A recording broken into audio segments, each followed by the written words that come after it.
Welcome to week 4, assessing the importance of codes. The codes of good practice serve as protection against right infringements to both employees and employers.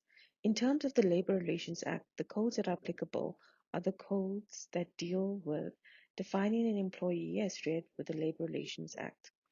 In addition, the code that sets out the safe working space for employees that have HIV or AIDS, the Code of Good Practice in relation to the Basic Conditions of Employment Act are, in relation to protecting pregnant women at work, the code relating to arrangements of scheduling of working hours, the code relating to children and the employment of children, and the code relating to employees in relation to public works.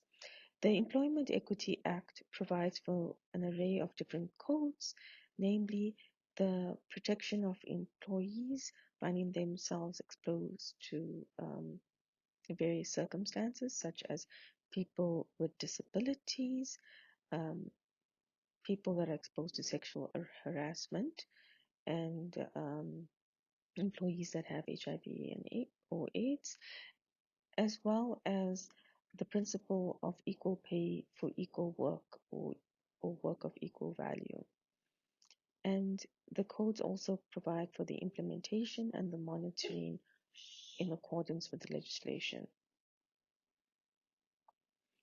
Treating everyone equally sometimes does not equate to the literal interpretation.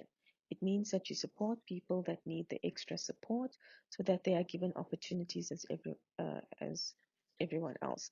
For example, a disabled person must be able to be well supported, such as having ramps at work, a lift, a disabled toilet that's bigger so that it fits the wheelchair, the workspace at the office that is bigger so that again it's conducive to the wheelchair.